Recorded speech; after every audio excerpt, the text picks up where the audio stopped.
Berarti Jabal Sur itu tempat Rasulullah waktu akan berhijrah. Di sini yang disebut dengan cinta lama bersemi kembali CLBK seperti itu. CLBK-nya nenek moyang kita seperti itu. sudah sampai di tubuhnya ya, pemirsa.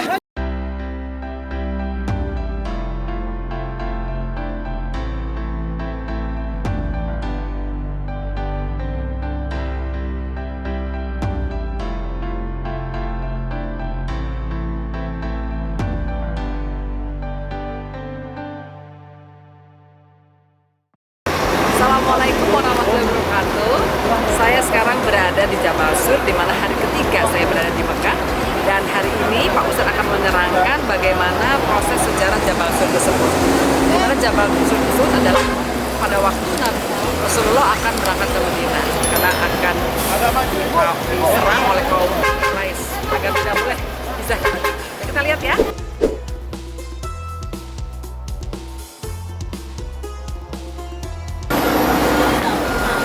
Saya sudah umroh yang pertama dan sekarang akan bersama dengan yang cantik-cantik ini, Teh Hendy.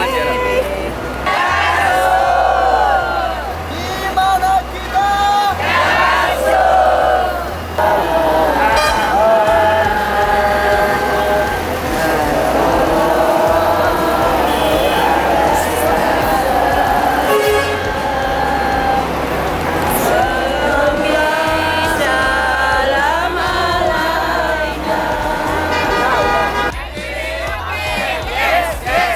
Takbir.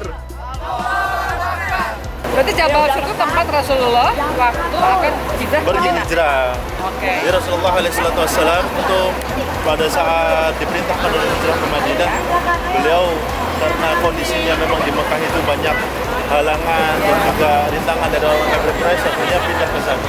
Dan ditemani oleh Abu Bakar As-Siddiq. Ya.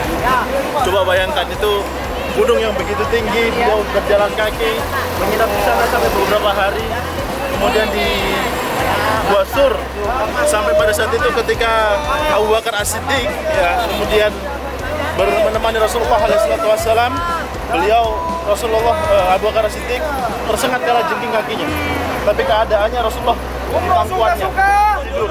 Kemudian Abu Bakar As-Siddiq tidak mau membangunkan Rasulullah karena saking sayangnya.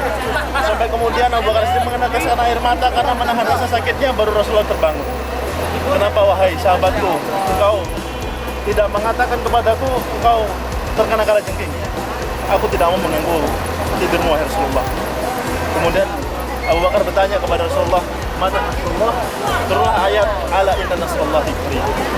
Sesungguhnya pertolongan Allah dekat. Maka sekarang kita ambil hikmahnya bagaimana perjuangan Rasulullah SAW ketika hijrah ke Madinah, dan sekarang Islam sudah berkembang dan semuanya jasa Rasulullah SAW.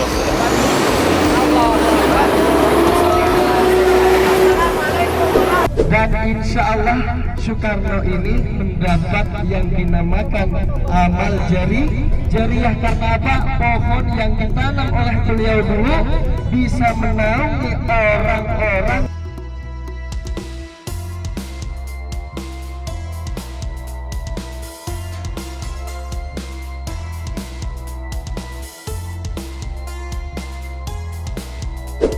Saya akan ke Jabal Rahmah untuk bisa melihat bagaimana pada waktu Nabi Adam bersama Siti Hawa ditemukan di sini. Ya, kita dengarkan lagi cerita dari Ustaz Jamil akan menceritakan bagaimana Jabal Rahmah. Kita berjalan kaki dulu nih. Jalan kaki ya. Jabal Rahmah ini adalah tempat di mana pertemuannya Nabi Adam beserta beserta Siti Hawa, nenek kita. Ya. Dari ratusan ribu tahun setelah berpisah, setelah menerima hukuman dari Allah Subhanahu wa taala, setelah memakan buah kholdi, lalu Nabi Adam diturunkan di mana? Yang pastinya Nabi Adam diturunkan di negara Hindi atau yang disebut dengan Sri Lanka ya, seperti itu. Jadi ya? setelah itu Siti Hawa, ibunda kita, nenek kita diturunkan di mana? nenek kita diturunkan di kota Jeddah. Makanya disebut dengan Jeddah. Jeddah itu artinya nenek seperti itu. Dan setelah itu dengan ratusan tahun berpisah, Nabi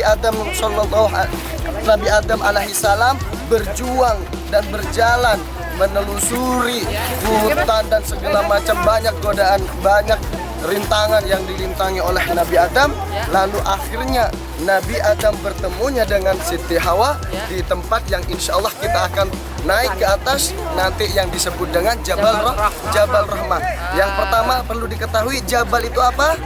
Gunung atau bukit. Rahmah itu apa? Kasih sayang. Maka di sini yang disebut dengan cinta lama bersemi kembali CLBK seperti itu.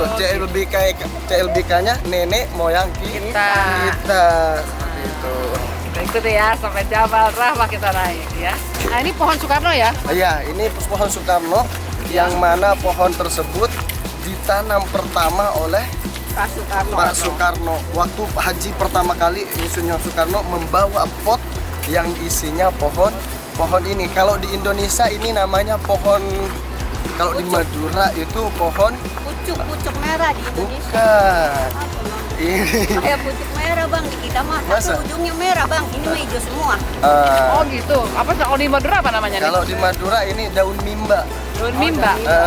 Mimba, iya. Mimba ya. Seperti itu. Kalau di bahasa tahun Indonesia berapa ya Pak Soekarno itu lagi umrohnya? Hah? Tahun berapa ya pertama kali? 86. 86 ya. Ya 86 ya. Kita sudah siap naik ke Jabal Rahmah ya. Di sana ya. Ya, siap. Tapi kita harus kumpul dulu biar kita Sama-sama bisa ya. sama-sama berangkat. Pak Ustadz, kapan nih banyak yang jualan begini nih? Hah? Banyak yang jualan begini sejak kapan? Sudah habis corona. Udah lama ya. Di atas itu ada yang orang-orang yang foto-foto, yang seperti ngagiin uang ya, jadi hati ya. Iya benar. Pokoknya apapun dilakukan untuk mendapatkan uang di sini karena udah 2 tahun vakum dan sampai banyak kriminal di sana. Gara-gara COVID itu. Iya, karena buat makan aja susah. Tapi kalau asli warga Saudi itu masih dapat bantuan dari Pemerintah. Jadi tidak mendapat bantuan menjadi kriminal ya. Iya. Yang pendatang banyak. Pendatang ya.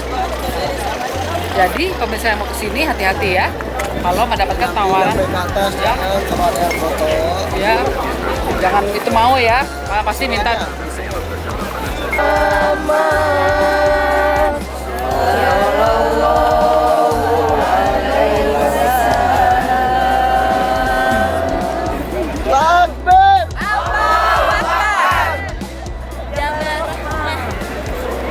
Jabal Rahmah.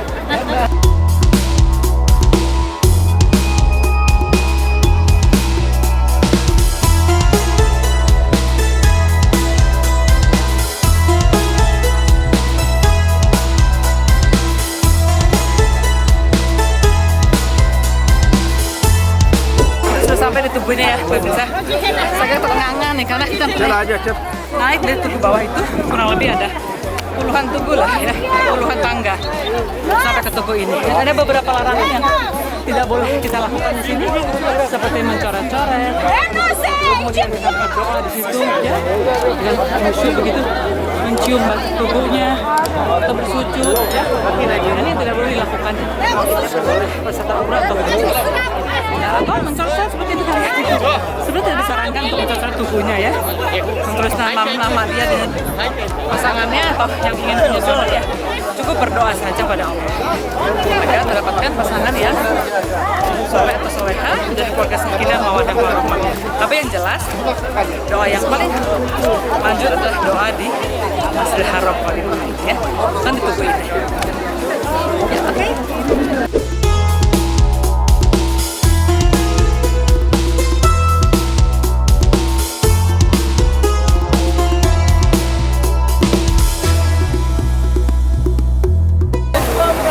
Mikot lagi karena untuk umroh yang sunnah.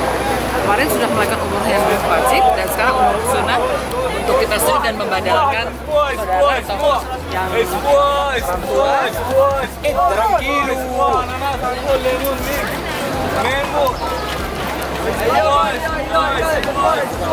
nah ini perjalanan dan kita akan melakukan mikot di sini ya, dan sekarang cukup padat bisa lihat segi untuk melakukan saya akan disini sholat tahiyat masjid, sholat ihram dan juga sholat ya.